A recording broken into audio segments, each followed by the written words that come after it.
Sex appeal is everywhere in today's society, whether we realize it or not. Some of the greatest examples come from magazines, advertisements, and even commercials.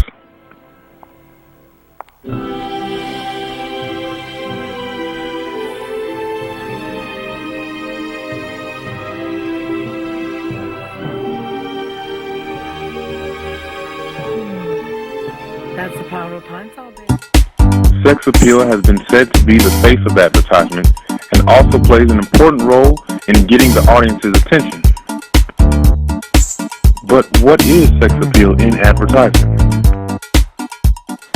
According to Sengupta and Dahl, researchers on gender-related reactions, ads are increasingly making use of non-subtle, gratuitous sexual content, namely sexual material that many are likely to regard as being unnecessarily explicit, a perception that is heightened when the image is also irrelevant to the advertised product. The basic understanding is that sex appeal has no boundaries when it comes to its use in advertisement of certain products. It also shows that sex appeal can be used for the sale of any product, even if the way the advertisers use sex appeal has nothing to do with the product trying to be sold. Sex appeal in advertisement has also been named by the entertainer's perspective as a way to connect and understand the fan base on a more personal level. Entertainers are seen as sex objects. There's no getting away from it, says Potter, a highly distinguished entertainment reporter. Office manager George Delgadillo says, sex appeal isn't a bad thing when looking at it from the eyes of the entertainer. It is their way to get fame. No one is going to notice the star that donated to charity, but they will notice the outrage that came from Miley Cyrus's performance. Advertising experts have made claims that consumers, for the most part, process ads in a low-involved manner, meaning that the more information you can fit in less reading, the more interest a consumer will show in that ad. Depending on whether an item is intended for male or female use, the advertisers will create different types of sex appeal to get their intended reaction. For instance, in a study conducted by researchers, two images were shown to different groups of men and women. Both images were advertising watches by Xiaomi, but the advertisements were monumentally different. 74% of men said they would buy the watch based on the fact that the ad showed more sex appeal. 27% of women said yes, they would buy the watch based on the fact that the ad showed more sex appeal. Our team did the same study on UTEP students and staff. Based on this advertisement, would you buy this watch? I would be more inclined to buy the watch. Makes me feel like I'm gonna be like Brad Pitt or something. Yeah, sure. Yeah. Why? I'll get a lot of naked girls. The conclusion of the study done by researchers and the study done at UTEP was that the watches were the same. The product never changed. However, the means by which the company tried to sell the watch varied on the intended audience. So, how are sex appeal and professionalism related? What exactly is professionalism? Some say it's the pursuit and practice of the highest ideals. It embraces far more than simply complying with the minimal standards of professional conduct.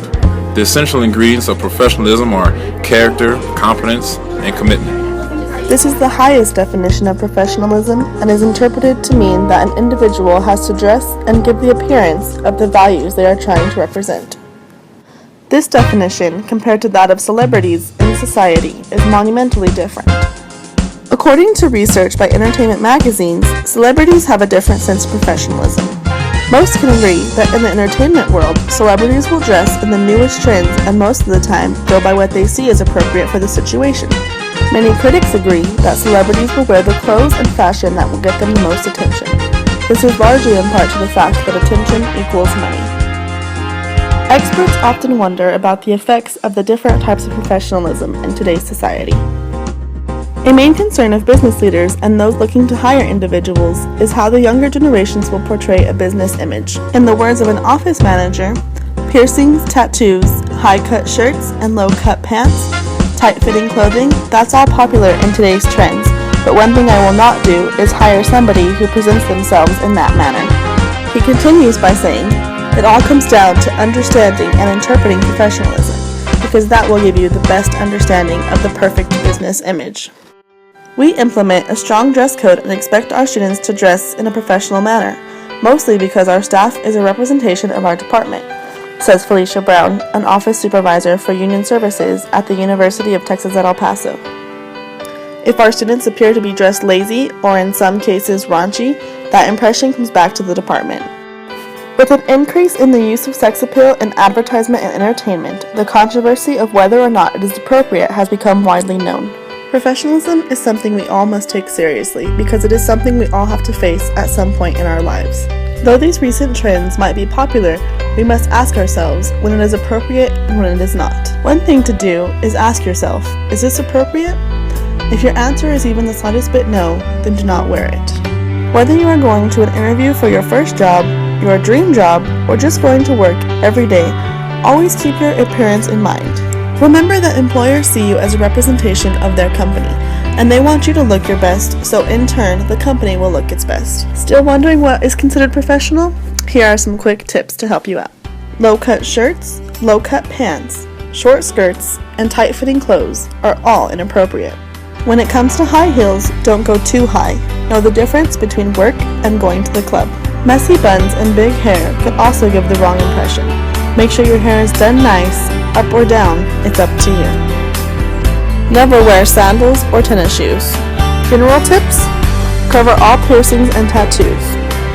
Always present your best, polished look, and remember, dress for the part you want, not the part you have.